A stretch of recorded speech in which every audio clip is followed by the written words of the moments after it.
Welcome back, everybody. We are talking public relations, chapter 11. Just to let you know, this is the second to last lecture of the semester. I usually like ending on advertising, so we'll do public relations first. So I encourage you to listen to all of this, as of course, there will be a quiz, on your Canvas shell. Obviously, once you get done listening to me or watching, whatever you might be doing. Okay, in any event, let's talk public relations and framing the message. So, want to start off by showing you this on your screen. I know it's kind of small, and I apologize, but I decided to highlight this because when people think of public relations, or at least I think of public relations and how it, kind of affects what I do. And as you know, I work not just here at COC and in charge of Canyons News, but I'm also at ABC7. And one of the common threads from a journalism perspective of my job is that I get frequent press releases in my inbox from various organizations. And so that's all related to public relations. So we're going to be talking today about obviously PR. We're going to be talking about publicity, some of the history of it, its impact, why it's important. And then, last but not least, of course, a couple of other items, basically what types or who uses public relations or where can you find it in employment, and obviously how it's affected by AI. But what you're looking at here is a press release from the city of Santa Clarita. Carrie Lujan, who's our city public information officer, will oftentimes send these out on a daily basis just to let us know what's going on. And so a lot of what we do, a lot of our coverage, believe it or not, in the news industry relates to organizations that enlighten us to what they're doing or what events are coming up. So that's a big part of public relations. So we'll get into it, but I just wanted you to see kind of what a press release looks like. This is just a couple of screenshots. This talks about basically the Central Park Concert in the Park series. These are the dates that they give. So, anyway, that's a press release, and I get them from all over. All right, so what is public relations? Well, it is the strategic management of communication between organizations and their publics. All right, so it is basically organizations, it's companies, it's groups, it's municipalities, etc., that basically want to essentially get a message out on whatever it is that whatever it is they represent to the public. So that would be a great example of public relations.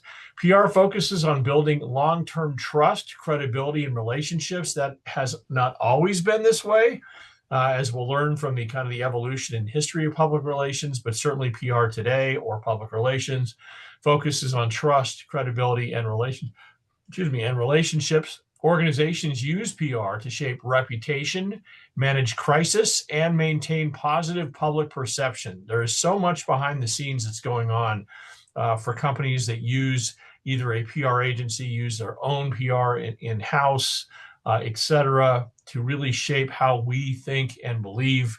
And trust me when I tell you that, PR is probably one of the most important aspects of society today. And PR professionals communicate with customers, employees, investors, media, government, and communities, and of course, customers being citizens, us.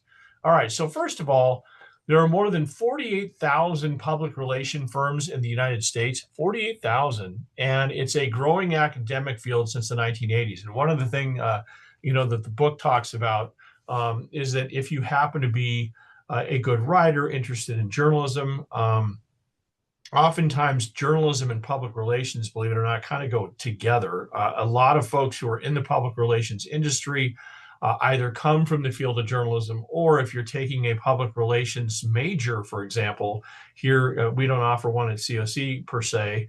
I guess it's kind of a combination between communication and journalism, or you're actually taking a public relations track at a university or thinking about taking it. You are going to have to go through a journalism class because the two are very much related. I can tell you that I have been offered at least two jobs, public relations jobs, one for a telecommunications company back in Wyoming and another for a professional basketball organization in South Dakota, just as when I was in the industry, because we're a natural fit for it. Anyway, by 2024, the Public Relations Student Society of America, or PRSSA, had about 9,000 members and over 300 chapters in colleges and universities. So certainly, if PR is your thing, there's no shortage of finding organizations and clubs to belong to, either on campus or certainly off, if you will. Public relations also is related to the word publicity. Basically, publicity is it's a publicity refers to earned media coverage and public attention. PR is broader and includes strategy, reputation management, and relationship building.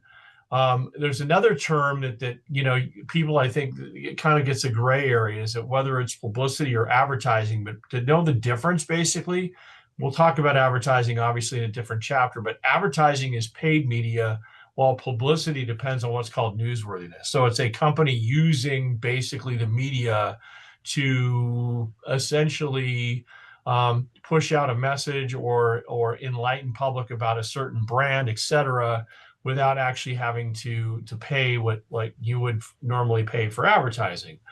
So an effective publicity campaign often supports broader PR objectives. So, for example, I don't have it here on a slide, but I can tell you one of my favorite companies that really has, I think, mastered publicity is Red Bull. I don't know, maybe you're actually drinking one while you're actually watching this lecture. I have no idea. But Red Bull, they have for years have effectively had a high stakes, extreme experimental marketing rather than traditional ads. So Red Bull has, rather than see a lot of Red Bull ads, like you might see for Coca-Cola or Pepsi or even a beer company, Red Bull oftentimes like wraps itself around, for example, sporting events or big moments that show up on social media. Some of the examples are the Red Bull Stratus space jump in 2012, where Felix Baumgartner jumped from a helium balloon in the stratosphere to Earth, breaking the sound barrier in a free fall. You can probably look it up on YouTube. It was streamed live to millions.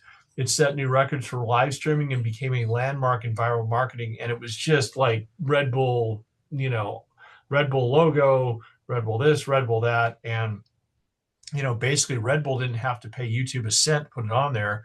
It was just done virally.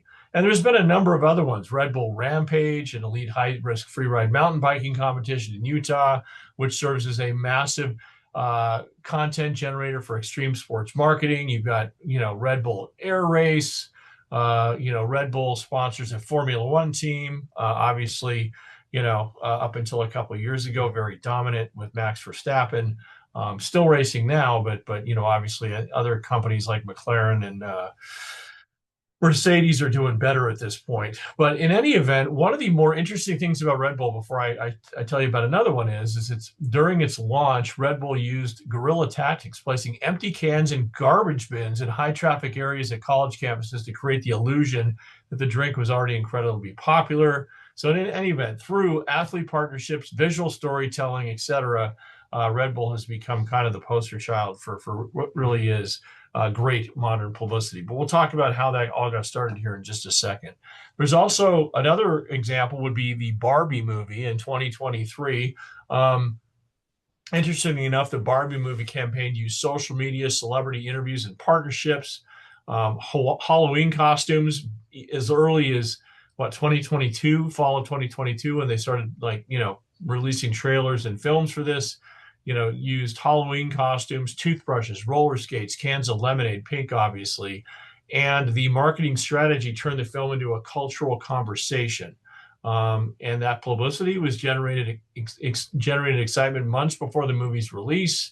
And the campaign demonstrated how modern publicity can create global buzz. So if you hadn't heard of, there's not a person on earth that probably hadn't heard of the Barbie movie coming out, early in the summer in 2023. And a lot of that was because the movie studio really pushed it, and of course working with Mattel.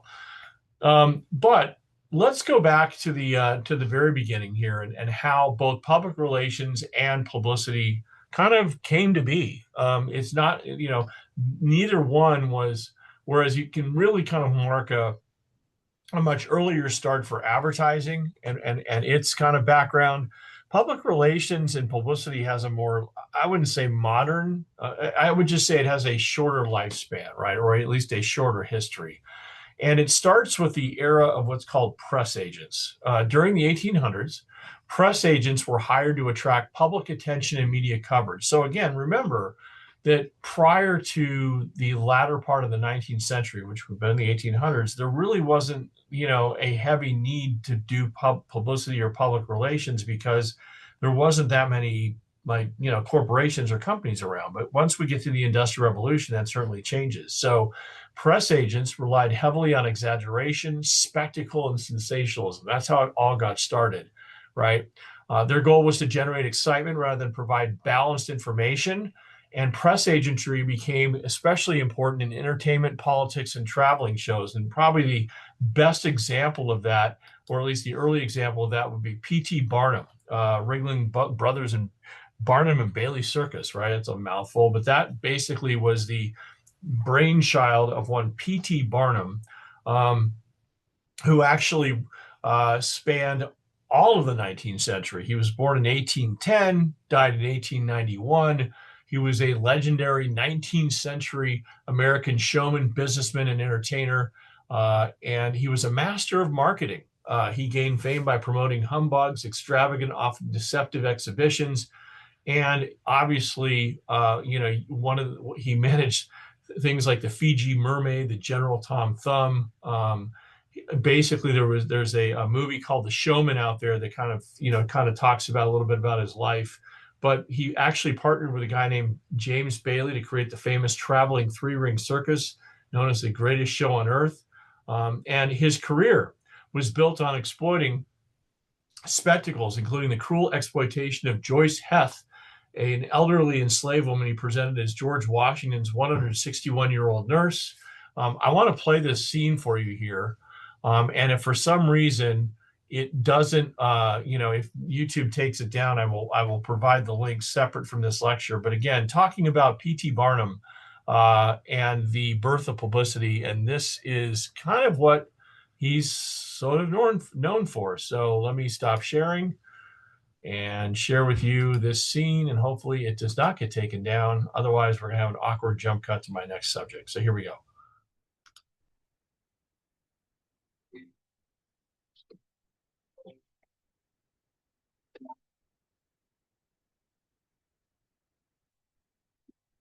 You must be Gertrude's friend.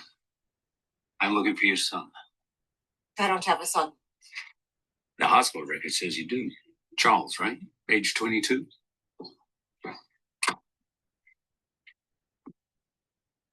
Charles! Charles!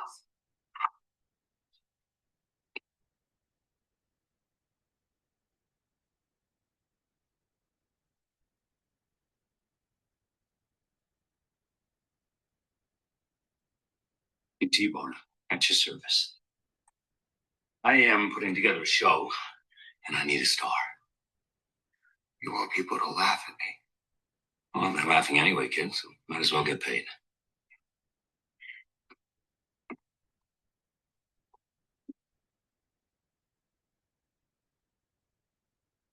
I see a soldier, no, general, riding across the stage with a sword and a gun and the most beautiful uniform ever made. People will come from all over the world, and when they see him, they won't laugh.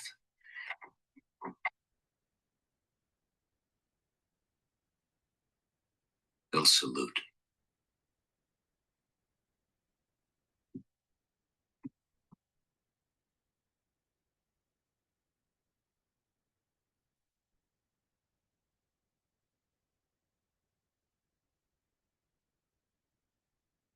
How's it looking, girls?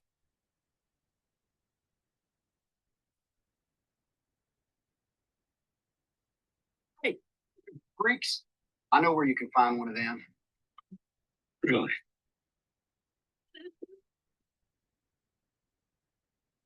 Come on, girls.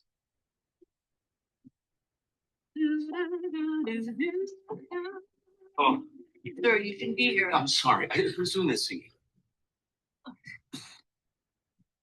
It's you, isn't it? Sir, I have to ask you to leave. You are so talented, blessed.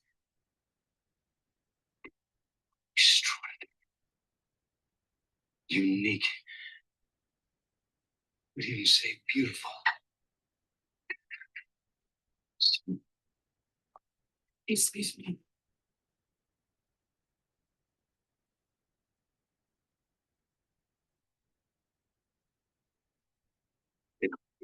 It will.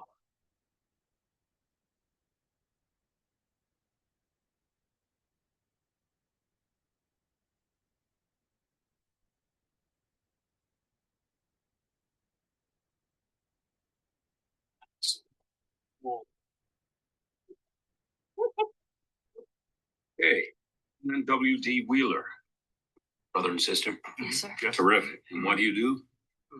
Trapeze. Trapeze. Okay. You know, people aren't going to like it if you put us on stage. Oh, I'm counting on it. Is this over your Entire body. terrific? I don't need to see it.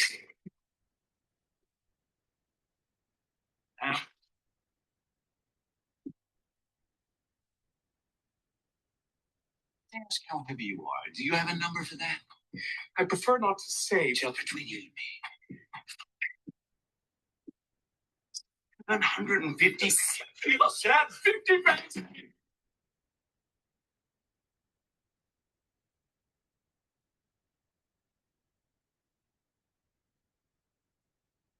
What's your name? Oh, Vasily Pavlov, sir. Yeah, we're gonna change that name. I think you're Irish. So there's an example of a scene from The Showman, basically, and you can see that the actor playing P.T. Barnum there basically is trying to do two things at once here, guys. Sorry, was basically exaggerating, right? And that was part of the kind of the what made P.T. Barnum kind of spectacular. Is that hey, how much do you weigh? 500 pounds? No, you weigh 750 pounds. What's your name? And it's obviously not an Irish name. So he goes, nope, you're going to be called the Irish Giant. So, he basically really, his methods, even back as far back as 150 years ago, established many modern entertainment marketing techniques. Well, he wasn't the only one in this era of press agents. There was also Buffalo Bill Cody, who basically who lived from 1846 to 1917. He was an iconic American soldier, bison hunter, and showman who became one of the most famous figures of the Old West. He gained fame as a Pony Express rider, Army Scout, and for supplying railroad workers with buffalo meat. And he's best known for founding Buffalo Bill's Wild West Show in 1883, an international touring spectacle that shaped the popular romanticized image of the American frontier. And he combined storytelling and publicity. He used newspapers, posters, celebrity appearances, and international tours, and he demonstrated how media exposure could both build fame and commercial success. So that was Buffalo Bill Cody, and something that your textbook talks quite a bit about.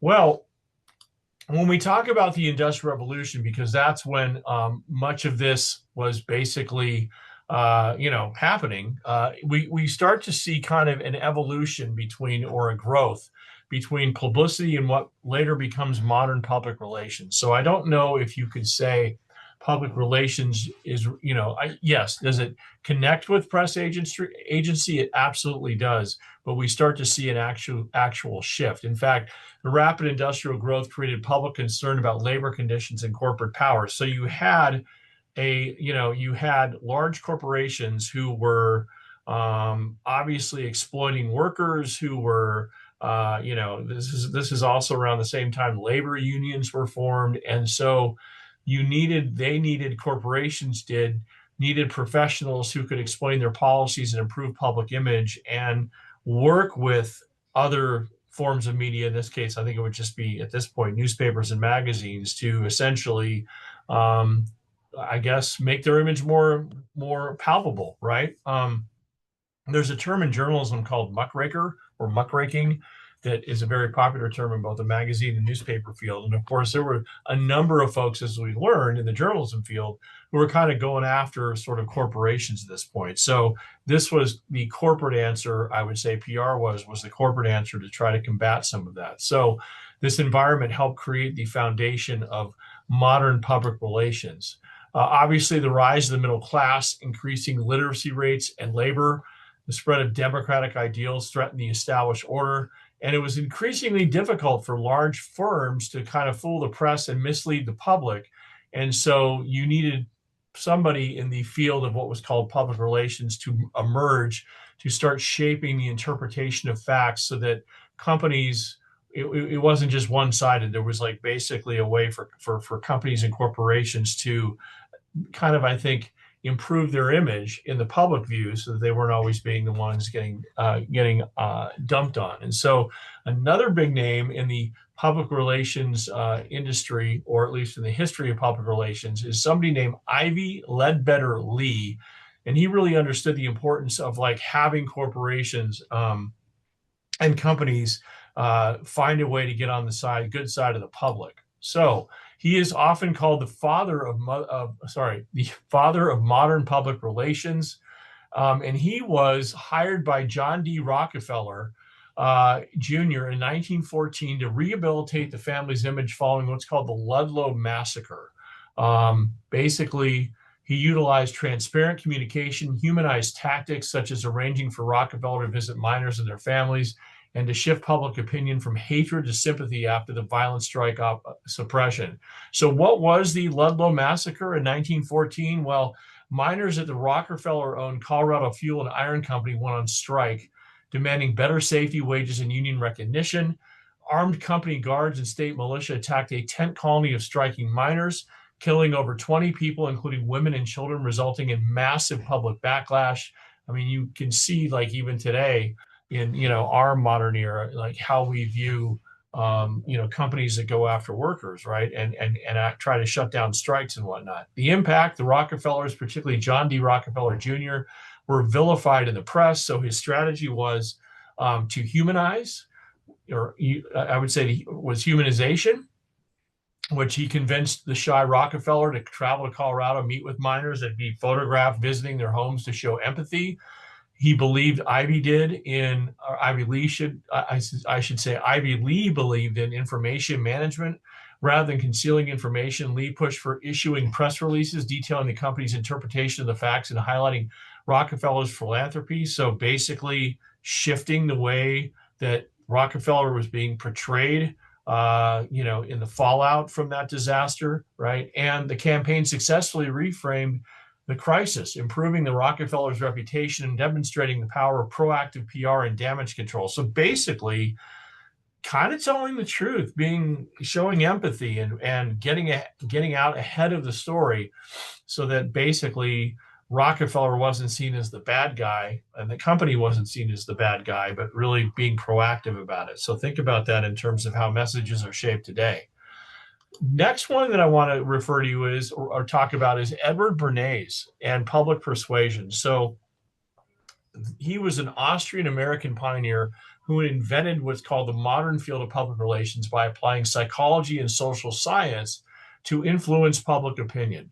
He shifted marketing from promoting product features to manipulating consumer emotions and behavior, basically kind of sort of telling us what to think, how to feel, right?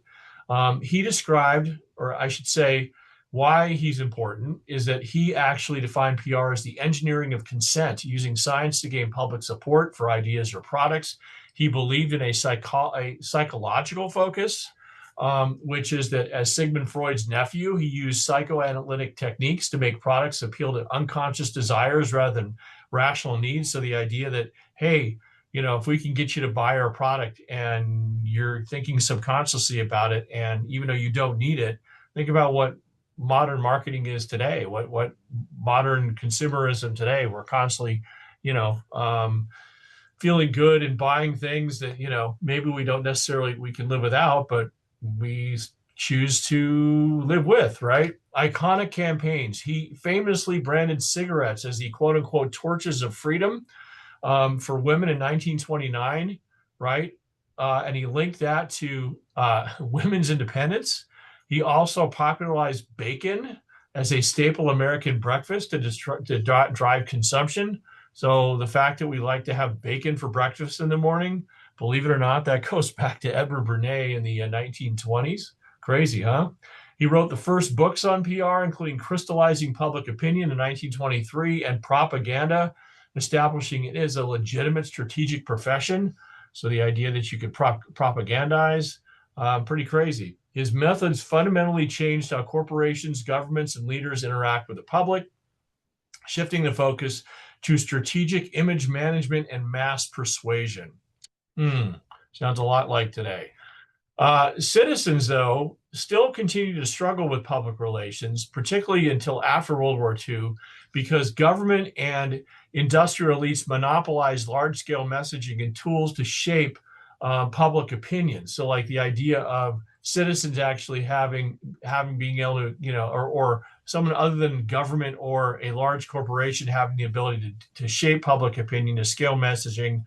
That was not generally kind of a part of the equation until after World War II. Prior to 1945, public relations was still seen as propaganda, which, was defined by Bernays, right? And basically, it was still seen in many cases as press agentry, even though we kind of, in a modern lens, kind of changed it from press agentry to public relations. It was still very much very, very familiar, right? And it was one-way communication flow. And only after television appeared in the 1950s and later the digital age did citizens have tools to amplify and disseminate messages to a larger audience. So, for example, there was a monopoly on media and technology. Early 20th century, PR relied on print and limited radio, which was expensive, controlled by large corporations or governments, right? During World War II, the government heavily used this to manage information, leaving citizens to receive rather than create public messaging. There was rebranding of propaganda. The term public relations was, of course, popularized by Bernays, right? But certainly not independent. There was a lack of direct communication channels. So before television, citizens lacked the tools to form, amplify, and disseminate their own messages to a large audience. And of course, post-war social change in technology, it was only after World War II the combination of television, rapid urbanization, and increased corporate growth allowed for more sophisticated, widespread messaging that could be used by various groups rather than just governments. So it really matured in the decades following 1945, did public relations, which enabled citizens to engage more effectively with public messaging. There was also, so in response to some of this, obviously, in addition to this, the Public Relations Society of America, the PRSA, was formed in 1947 to enhance the image of PR. And of course, it was devoted to professional development of PR professionals. It offered support to PR accreditation boards, and it maintained a code of ethics. And so now we start to see terms like, which you would never have seen probably in the late 1800s with Barnum in particular, or even, some of the quote unquote propaganda in the 1920s, but advocacy, honesty, expertise, loyalty, fairness. These were all terms that really, were emphasized post World War II. Now, if we jump ahead here, there's probably, you could probably find some things in between, obviously, post World War II, but I think really another turning point for PR, and a lot of folks point to this, is the Tylenol crisis in 1982. Basically, during the fall of 1982, a malevolent person or persons presumably unknown replaced Tylenol extra strength capsules with cyanide-laced capsules, resealed the packages, and deposited them on the shelves of at least a half dozen silver pharmacies. So basically, somebody tampered with bottles of Tylenol, put cyanide-laced pills, or replaced the real pills with cyanide-laced pills, put them back on shelves, and you had people all over the country that were, going in to buy what they thought was just, an over-the-counter pill for their headache, and they wound up dying, right? And it was absolutely I remember this because I was actually alive in 1982, believe it or not. I was, 16 at that point. I'm not that old. I was in high school, and I do remember this being on the media every day, and no one had any idea what was going on. And of course, the response became a model for crisis communication and corporate responsibility. In fact, uh, the company basically, do I have it here on your, nope. Let me tell you about it. Sorry, I thought I had another slide there. Anyway, the 1982 Tylenol poisoning crisis shifted public relations from a passive defensive function to a proactive, transparent, and consumer-centric model. They immediately recalled Tylenol, the bottles, of course, they had to.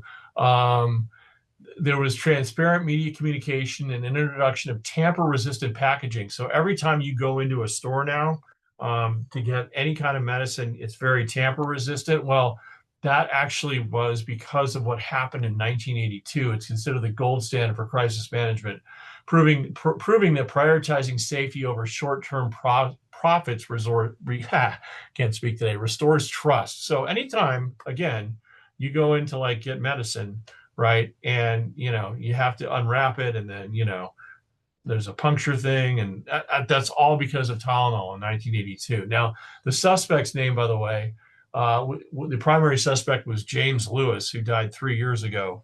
And actually, if you want to learn more about this, Netflix just did a documentary on this, like literally last year. Very interesting. So all about what happened in 1982. So social media has transformed how organizations have communicated with the public, right? News, you know what? I have this actually got out of line, so I'm gonna do this switch right here. No, we're gonna stay right here because I actually have another one that comes out here, but I think I've got this kind of backwards. But anyway, sorry, real time screw up here. So anyway, social media has transformed how organizations communicate with the public. In fact, let me flip this here because this needs to be here, and there we go. Okay, so let me go to United Airlines first, and then I'll talk about digital media. So the United Airlines crisis was another one in 2017. Basically, it was where a passenger was actually forcibly removed from a United Airlines flight, and it became a viral video, and does relate to obviously digital media and social media because obviously in 2017 we had social media. And anyway, it served as a watershed moment in public relations, highlighting the devastating speed at which viral social media content can destroy brand equity. The incident forced a shift from bureaucratic, legalistic responses to a human-first approach, setting new standards for crisis management in the digital age. Of course, you can see on your slide there, the company's initial response appeared defensive and lacked empathy. Public backlash intensified through social media and news coverage.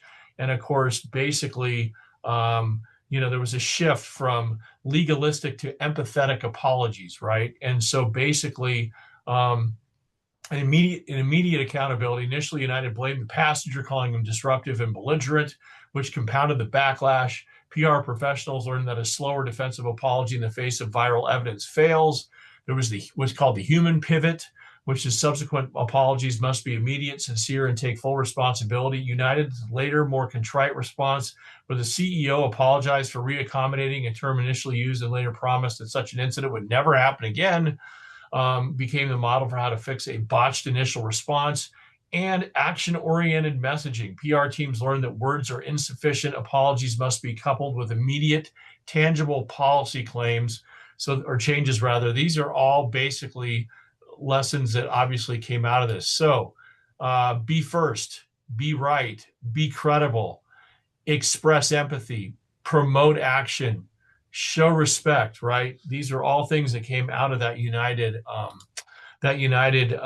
era problem, right? In 2017. There's also a more modern example of how public relations has varied its responses. And again, there's been a lot of crisis management. If you look up the Exxon Valdez disaster, where we had an incredible amount of oil spilled into the Gulf of Alaska, when a ship obviously spilled, had a hole punched in it, and that was a whole another PR mess that later the company Exxon had to basically use PR officials to try to rebuild their image, right? But in any event, when you look at what's in front of you, be first, be right, be credible, express empathy, promote action, show respect. These are all things that are kind of like you have to kind of like check off if you're a company and you're dealing with, a major, a major public meltdown. So COVID-19, by the way, interestingly enough, before COVID-19 and after COVID-19, really, I think had a big effect on public relations if you're talking historical context, right? So the messaging before COVID-19 for companies was organizations, corporations was promotional and product based. The outreach was in-person events and networking. Speed was weekly, monthly campaigns. Role was brand awareness, right? That's what we would think of if you were a company prior to COVID-19, 2020. Since then, if you've noticed how corporations kind of deal after COVID-19, empathetic and purpose driven, a lot of the messaging is, I should say. The outreach is virtual first and hybrid events. So we've obviously shifted to, a lot of video and Zoom and whatnot. Speed is real time and rapid response. In fact, that's in the world of modern public relations in terms of crisis management or just in promotion. In a world of social media, the digital realm, it's got to be real time. It's got to be rapid. And of course, there's a significant post 2020, I would say, post COVID, there's been a definite move toward crisis management and trust building. Crisis management when in dealing with the public, trust building with the public. And you're seeing that in real time right now, I think, or we might see this in real time coming back up and around with this hantavirus that's been kind of percolating and people starting to sort of compare it to COVID. So in any event, digital media in the modern PR environment, which relate to COVID now. See, I've got the slide in the right order. Social media has transformed how organizations communicate with the public. So it's, instantaneous, right? News, I should say, now spreads globally within minutes through digital platforms. Companies must respond quickly to crises, criticism, and misinformation. Obviously, because news travels and I think about if someone starts to spread rumors about a company, it can really go viral and spread much faster than the company can contain it. So here's an example. I am on X/Twitter frequently. And one of the things that I'm noticing is I will take Southwest Airlines and highlight them. You get people complaining about Southwest Airlines. Maybe they're mad about a seat they've been given. Maybe they're mad about a canceled flight, et cetera. Well, they've got people literally who will talk directly to the public and make apologies or say, hey, can you give me your email or a way to contact you so they can more directly deal with the public one-on-one when they have a complaint. But modern PR requires constant monitoring of public opinion and online conversations. Another company that's really good at it, by the way, is Apple. And of course, if you have a iPhone like I do or a Mac, right? You do know that Apple is constantly, at least every year releasing a new edition of their latest phone or iPad or computer or whatnot. And they do an amazing job of creating hype around that. And of course, the CEO, Tim Cook of Apple, will get out there. Steve Jobs used to do it before he passed away, then Tim Cook, and they will spend, a lot of money to basically launch their new products, and they'll launch it, on YouTube, and they'll launch it on their website, and there'll be a lot of buzz about it, right? And so they use live streams and keynote events and strategic secrecy, and they, Apple creates this anticipation that creates a global attention and consumer excitement, and it demonstrates how PR can transform a product release rather into a major event. Because I can tell you probably 20, 25 years ago when a company was coming out with a new product or, an update on a product, it wasn't nearly as sexy as Apple makes it now in its world. So as far as tools used in public relations, right, these are modern tools. Press releases provide official announcements to media organizations. So you actually, if you're going to get into public relations or communications for that matter, you have to learn how to write a press release. And that's, like I said, why journalism plays such a key role in a background. Press conferences allow organizations to control messaging during important events. So, there's organizations are constantly calling press conferences to, maybe announce significant things. You'll hear, for example, like I'm in the sports world and we're constantly dealing with press conferences, or we get press conferences here at the college when they want to share something extremely important. They might hold a press conference, right? There's also something called video news releases, or VNRs. And I remember becoming familiar with VNRs back when I was on the air doing television back, even 30 years ago, that you would see that our news stations, particularly in our smaller markets in Cheyenne and Scottsbluff, which were constantly needing content because we had, 35-minute newscasts and a very small news team. Well, you literally get these VNRs, and a lot of times it was basically a company sending out a VNR on the latest and greatest, or maybe there was some kind of new product coming out, and they would share these videos all across the country with newsrooms, and hoping the newsrooms would actually use their stuff, and they didn't have to pay for it. They would just send it to you, right? But it basically was a visual press release designed to mimic the style of a broadcast news report. And there's still companies that do that today. They're called VNRs. There's also something called PSAs, public service announcements. Those are 15 to 60-second audio or video reports that promote government programs, educational products, volunteer agencies, or social reform. So, for example, Red Cross does a lot of PSAs. We've run those as part of our Canyons news broadcast before.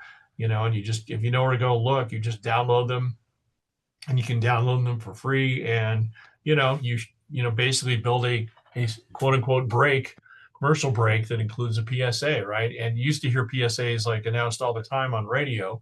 And media pitching involves offering story ideas to journalists. So I am, as a sports producer, part-time sports producer at Channel 7, we are constantly getting information that is, through a press release that, hey, come cover this. We get, there's an outfit here in Southern California that, does a lot with horse racing, for example. And I, off the top of my head, I can't remember the name of the guy that does it, but he'll contact us and say, hey, Santa Anita is having its opening day next week. You guys interested in coming? Sometimes we'll just get phone calls.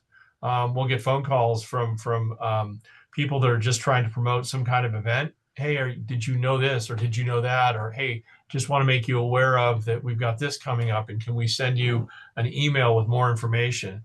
That happens all the time. And of course, social media campaigns help organizations communicate directly with audiences. Influencers, right? You've heard the term influencer. That's obviously a big part of modern public relations now. Colleges use PR to promote programs, events, and student success stories.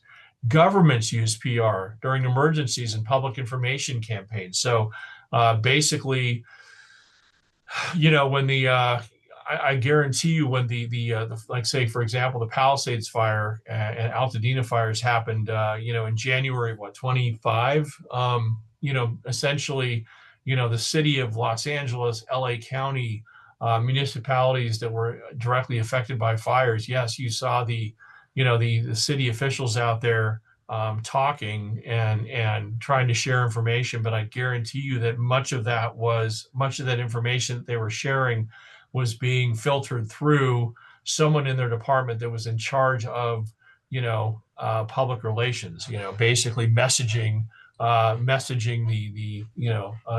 essentially they would go, let's say, for example, Karen Bass, who's obviously her mayoral seat in Los Angeles, she's being challenged by Spencer Pratt right now. But one of the things that Bass had to do post Palisades fire and even into today is there's a perception that she kind of dropped the ball during that time, and so she's been probably leaning on people within her office and organization that basically have to use PR to kind of get a message out that essentially deflects some of the mistakes that she made. But anyway, Nonprofits depend on PR to raise awareness and funding. Sports organizations use public relations to build fan loyalty, manage reputation.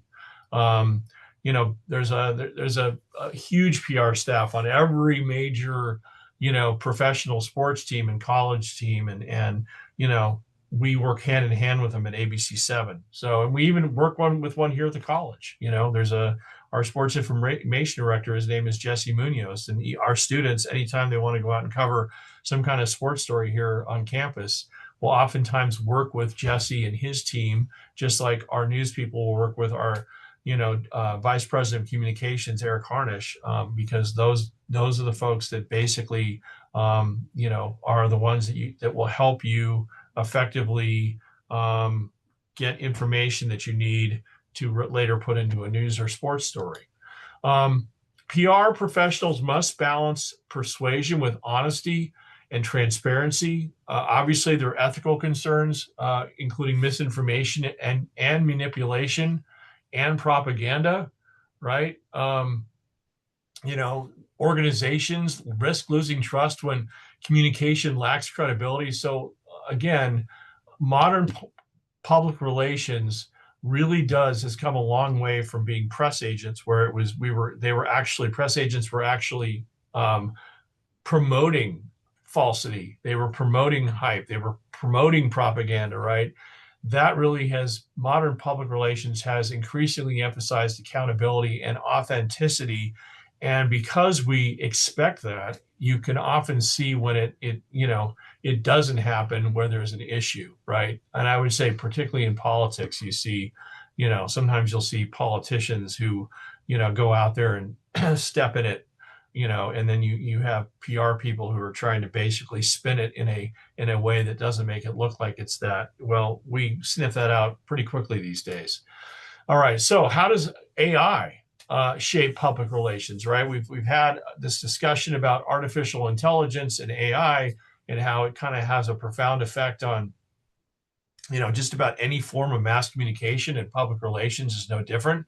Well, on the plus side is you can use AI to be a super fast writer. Before, PR spent hours writing press releases, stories sent to news reporters or emails. Now they can ask AI tools like ChatGPT to make a first draft in seconds, right? It's a super spy for news. PR people need to know immediately if someone mentions their brand on TikTok or in a newspaper.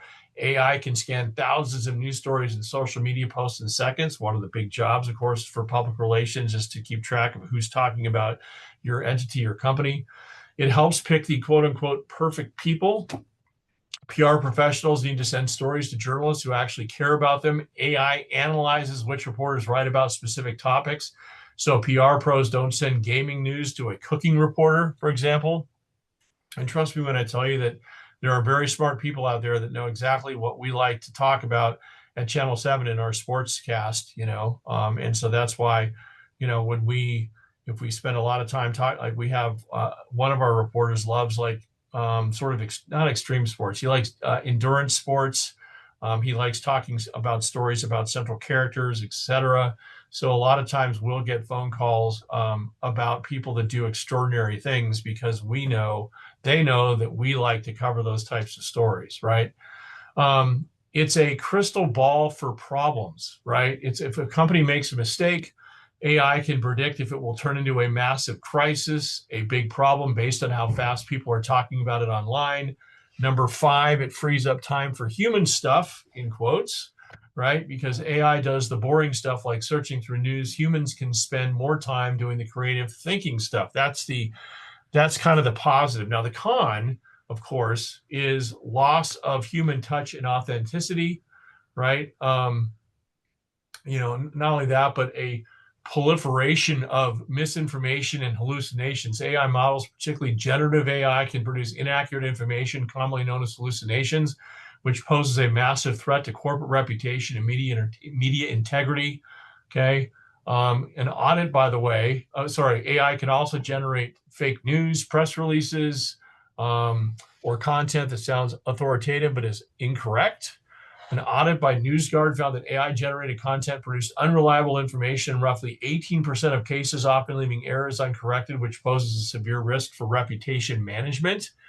right? So the idea that you can produce false or inaccurate information. How about inadvertent plagiarism, right? Basically, if you're using chat and you're trying to create a press release, or you're trying to, get information, a lot of times, if someone posts something that's incorrect or it's not, whatever, and you're just copying and pasting it, that can lead to plagiarism, right? There's something called deep fakes, right? The idea of deep fakes: attackers can create fake audio or video of executives to manipulate public opinion, cause financial harm, or spread misinformation about a company. AI lowers the barrier for attackers to craft hyper-targeted phishing campaigns using a brand's own style to deceive the public. And then finally, we have lazy PR, which is garbage in and garbage out, which is basically the convenience of generative AI can lead to a reduction in quality and critical thinking. If PR professionals over-rely on AI to produce content without careful editing and fact-checking, they risk spreading generic or inaccurate information. So that is lazy PR, right? So these are things to think about when we talk about public relations, the pros and cons. And then my final takeaways are that public relations focuses on reputation, relationships, and communication strategy, right? No doubt. It creates visibility, as publicity does, which is I say the sister of public relations, creates visibility and media attention. We've talked about that, of course. Maybe you can think of what, maybe there's been a public campaign or something that you do that you very much have been influenced to do because of all the publicity behind it. We talked about press agents like P.T. Barnum and Buffalo Bill Cody and influencing those origins of publicity. And of course, now modern PR continues to shape politics, business, entertainment, and society. And just so you know, I didn't share this number at the top, but basically the industry right now, public relations, is $100 billion industry, and it's projected to be about $181 billion by 2034. It's projected to be $181 billion by 2034. So I will say your code word is, let's go with P.T. Barnum for your code word, for your point, for your extra point, for your quiz.